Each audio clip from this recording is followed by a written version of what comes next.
చదువుతో పాటు skills, placements తో పాటు సక్సెస్ సందీప్ యూనివర్సిటీ మాత్రమే అందిస్తుంది. సార్ ఇప్పుడు ముగ్గురు గురించి మనం మాట్లాడుకున్నాం కదా, వీళ్ళ ముగ్గురితో మీకు ఒక సందర్భం ఉంది, ఆ సందర్భాల గురించి మాట్లాడుకున్నాము. అయితే దానికన్నా ముందు ఒక క్వశ్చన్ ఉంది సార్. ఇప్పుడు మీరు ఒక మాట అన్నారు, నేను సాయం చేయాలంటే నా ఇంటికి గేటు ఎప్పుడు తెలిసి ఉంటుంది, లోపలికి వచ్చి నన్ను కలవచ్చు అని చెప్పేసి. మీరు ఇందాక ఒక మాట అన్నారు, దాసన్ నారాయణరావు గారు లాగా ఎవరన్నా చేయగలిగితే అసలు అసాధ్యం, రీప్లేస్మెంట్ జరగలేదు ఇప్పుడు దాకా అని చెప్పన్నారు. ఇదంతా ఎందుకు జరిగింది సార్? యాక్సెసిబిలిటీ.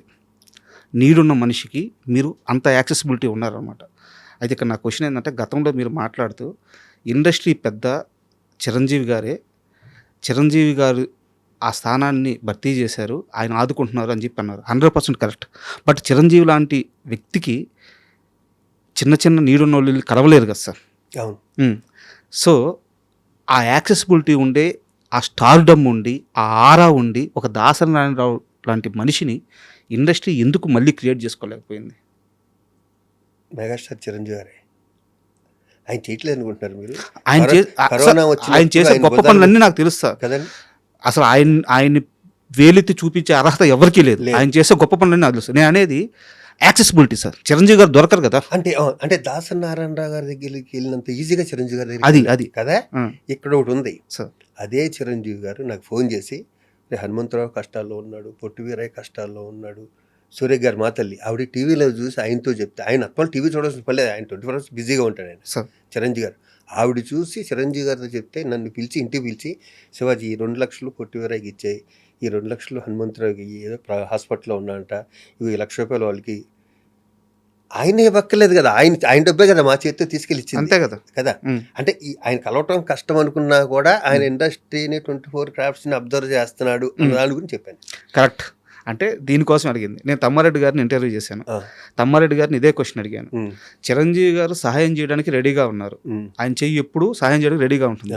ఆయన చుట్టూ మీలాంటి వాళ్ళు ఎవరైనా ఒక 3-4 ఉండి, అన్ని విధాల ఇండస్ట్రీస్ తరపు నుంచి యాక్సెస్ ఉండి, సమస్యలు ఆయన దగ్గరికి అన్ని తీసుకెళ్ళగలిగితే దాసర్ గారి స్థానం భర్తీ అయిపోయింది కదా. ఎందుకు అది జరగట్లేదు? ఎందుకు ఆ టీం ఫామ్ అవ్వట్లేదు? మరి ఆయన హెల్ప్ చేస్తూనే ఉన్నాడు. చిరంజీవి గారింటికి, దాసన్ గారింటికి వెళ్ళినట్టు చిరంజీవి గారింటికి వెళ్ళటం చాలా కష్టం. మన ఆ విషయం తప్పట్టడానికి లేదు. దాసన్ గారు ఫస్ట్ నుంచి అలాగే ఉన్నాడు, ఆయన మద్రాసు నుంచి అలాగే ఉన్నాడు ఆయన. అసలు అదొక ఎరా అది కదా. చిరంజీవి గారి దగ్గర ఇప్పుడు ప్రతి వాళ్ళు వెళ్ళాలంటే ఆయనకున్న దీనికి కష్టం. అది ఫస్ట్ నుంచి అలవాటు అవడంతో ఉంటుంది. దానికుండా అంత స్టార్డమ్ ఉన్న వ్యక్తిని కలవటం, కానీ ఆయన చేయటం మంటలేదుగా. అవును. మనకు కావాల్సింది ఏంటి, ఆయన కలిసాడా లేదా అన్నది కాదు, ఆయన ద్వారా మనం హెల్ప్ పొందామా లేదా అన్నది కావాలి అంతే. అవును. దాంట్లో ఎక్కడ మీకు చిన్నది కూడా తేడా ఉండదు చిరంజీవి గారి విషయంలో. అయ్యో, మేమేంటి రాస్తున్నాం సార్ మా చేతులతో, ఆయన వాళ్ళకి సహాయం వీళ్ళకి సహాయం 12 చేతులతో ఇచ్చానంటున్నారు చెక్కులు. అవును, మీరు ప్రత్యక్ష సాక్షి. అవును, సూపర్. అండ్ చిరంజీవి గారికి సంబంధించింది ఇంకో ప్రశ్న ఉంది సార్. ప్లీజ్. మీరు చిన్నప్పటి నుంచి చిరంజీవి గారిని ఇన్స్పిరేషన్గా తీసుకొని ఇండస్ట్రీలోకి వచ్చాను అని చెప్పి చాలాసార్లు చెప్పారు. ఈ రోజు ఇక్కడ కూర్చున్న ఈ క్షణం వరకు కూడా ఆయనే చెప్పారు. ఏ రోజు కూడా మీరు ఈ మాట మార్చలేదు, వేరే మాట చెప్పలేదు. చెప్పను కూడా. అయితే మీరు చిరంజీవి గారితో అసలు సినిమాలే చేయలేదు. వెయిట్, నా క్వశ్చన్ కంప్లీట్ మాట్లాడుకుందాం. మీరు చిరంజీవి గారితో అసలు సినిమానే చేయలేదు, కానీ మీరు ఎక్కువ సినిమాలు చేసింది బాలకృష్ణ గారితో. ఏ రోజన్నా ఏమయ్యా శివాజీ, నువ్వేమో పొగిడేది చిరంజీవిని, సినిమాలు ఏమో నాతో చేస్తున్నామని తమాషగా అయినా సెటైర్గా కానీ ఎప్పుడైనా బాలకృష్ణ గారు అన్నారా? బాలకృష్ణ గారు అనలేదు, కానీ బాలకృష్ణ గారు పక్కన ఒక అతను ఉంటాడు నాకు ఫ్రెండ్ బాగా. రాజమండ్రిలో బాలయ్యబాబు షూటింగ్ ఎక్కడైనా జరిగితే తను వస్తుంటాడు. తను అన్నాడు ఇతనేమో పొగిడేదేమో అక్కడ సినిమాలన్నీ మానే అన్నట్టు. బాలయ్య బాబు వాళ్ళు అవన్నీ దాటిపోయారబ్బా, ఎక్కడికోను ఎన్నీను. వాళ్ళు పట్టించుకోడు తను అసలు. వాళ్ళు బంగారం, తను అసలు ఏం పట్టించుకోడు. తను ఏంటంటే ప్రేమ ఉంటే దగ్గర తీసుకుంటాడు, చిరాకు వస్తే దగ్గర రానివాడు. అంతే సింపుల్. ఇంకా అతను మూడోది నాకు తెలియదు. మరి కోపం వస్తే కోపం, ప్రేమ వస్తే ప్రేమ, అంతే. మనం దాన్ని అడ్జస్ట్ అయ్యి అతని ఫేస్ చూసి ఎలా దగ్గరికి వెళ్ళి ఒళ్ళు కూర్చోవాలా లేకపోతే దూరంగా ఉండాలి మనం డిసైడ్ చేసుకోవాలి. ఓకే, అవును, అంతే. అండ్ కాదంబరి కిరణ్ గారితో మీకు ఏమైనా ఇష్యూస్ ఉన్నాయా? ఏమీ లేవు. రాజా రవీంద్ర గారికి ఏమైనా ఇష్యూస్ ఉన్నాయా? ఏమీ లేవు. అంటే ఇలా ఇంటర్వ్యూలో అడగొచ్చా లేదా నాకు తెలియదు. కాదంబరి కిరణ్ గారి ఇంటర్వ్యూ కోసం నేను ప్రిపేర్ అవుతుంటే ఆయన ఒక ఇంటర్వ్యూలో ఒక మాట అన్నారు, చిరంజీవి గారికి నాకు ఒక వ్యక్తి కనెక్షన్ కట్ చేశాడు, ఆయన చుట్టూ ఉండేవాళ్ళు ఆ, భీమవరం బ్యాచ్ ఆ, కనెక్షన్ కట్ చేశారు, నా మీద లేనిపోని చెప్పారు అని చెప్పి. ఓకే సార్ వాస్తవంగా చెప్తున్నాను, ఆయన ఎవరి పేరు చెప్పలేదు. ఓకే ఆ, నాకు వెంటనే స్ట్రైక్ అయింది, మీ ఇద్దరే ఆ, భీమవరం బ్యాచ్ చిరంజీవి గారి దగ్గర ఉండేవాళ్ళు అంటే. ఓకే సో ఇది నేను ఏమన్నా తప్పుగా అర్థం చేసుకున్నానా, ఆ. ఆయన చెప్పింది కరెక్టా, నాకు కాస్త క్లారిటీ ఇవ్వండి. ఎందుకు కాదమ్మటికే ఫోన్ చేసి కనుక్కుందాం.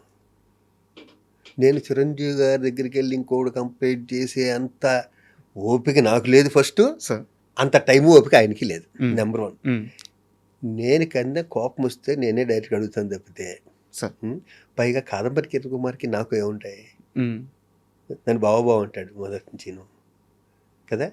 అతను సంఘ సేవ చేస్తుంటాడు అవును, హ్యాపీగా, అతని అవును. పనులు అతను ఉంటాడు, నా పనులు అవును, ఉంటాడు. అవును. పైగా ప్రత్యేకించి నేను కాదంబరి కిరణ్ కుమార్ గురించి నేను టైం వేస్ట్ చేసుకుని చిరంజీవి గారు మెగాస్టార్ ఆయన టైం వేస్ట్ చేసి నాకు వీళ్ళు చెప్పని అవసరం నాకైతే లేదు. సార్ నేను 200% కాదు సార్ అపాన్ మై ప్రొఫెషన్, ఇతని గురించే కదా, ఎవరి గురించి ఎక్కడ కామెంట్.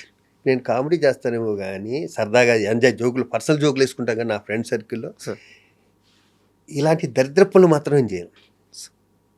ఇలాంటి నీచమైన పనులు, దరిద్రమైన పనులు, ఒకళ్ళ గురించి ఒకరు చెవటాలు, ఇక్కడ చేయటాలు నాకు మంచిగా నేను లాగి గోపు మీద దొబ్బుతా. సార్ నా మెంటాలిటీ ఫస్ట్ నుంచి అలాగా, నా సెకండ్ పిక్చర్ నుంచి అలాగా ఉన్నా, ఇప్పటికీ అలాగా. ఉమ్, ఒకళ్ళని చూసి ఒకడు ఎదుగుతుంటే అని చూసి కుళ్ళిపోవటాలు, ఆడు పెద్దగారిలో తిరుగుతుంటే కులిపాడు మీద కామెంట్ చేయటాలు, అలా బుద్ధి కాదు నాది. నాది ఎంతసేపు ఈ క్షణం బతుకున్నాం, ఎంజాయ్ చేద్దాం, ఇది ఒక్కటే నా పర్యాలు, రెండోది ఉండదు అసలు. ఇలాంటి ప్రశ్నలు అడిగి కూడా వేస్ట్, ఉమ్, దాన్ని అడగక్కర్లేదు కూడా. ఎందుకంటే 40 ఏళ్ళ నుంచి నన్ను చూస్తారు కదా, సార్ నేను ఆడి మీద ఈడి మీద కామెంట్ చేయను. కామెంట్ చేసే వాళ్ళు ఉంటారు. అల్టిమేట్గా ఏమవుతుందంటే నేచర్ మనల్ని ప్రతిది అబ్జర్వ్ చేస్తుంటుంది. అబ్బా మనం ఏంటో అనుకుంటాం, దేవుడు నమ్మక్కర్లేదు, ఎవరిని నమ్మక్కర్లేదు, నేచర్ అనేది ఒక దేవుడు అనుకుందాం మనం. అది ప్రతి వాడి గుణం అబ్జర్వ్ చేస్తుంటుంది నేచర్ రకరకాల రూపాల్లో. అది పంచభూతాలు అవ్వండి, ఇంకోటి అవ్వండి, నేచర్ అనేది ఒకటి ఉంది కదా, అవును, అవును. అది ప్రతి మనిషిని అబ్జర్వ్ చేస్తుంటుంది. నేను నమ్మేది అది కదా. ఇక్కడ ఎవడంత పాపాలు చేస్తాడు ఇక్కడే అనిపిస్తాడు హ్యాపీగా. కౌంటింగ్ ఇక్కడే. కౌంటింగ్ అంతా ఇక్కడే, మొత్తం అంతా. ఆడు 1000 కోట్లు ఉండేవ్వండి, అసలు లేకపోనివ్వండి, ఎవరైనా చేయనివ్వండి, నోటు దోలు ఉండేవ్వండి, ఉమ్.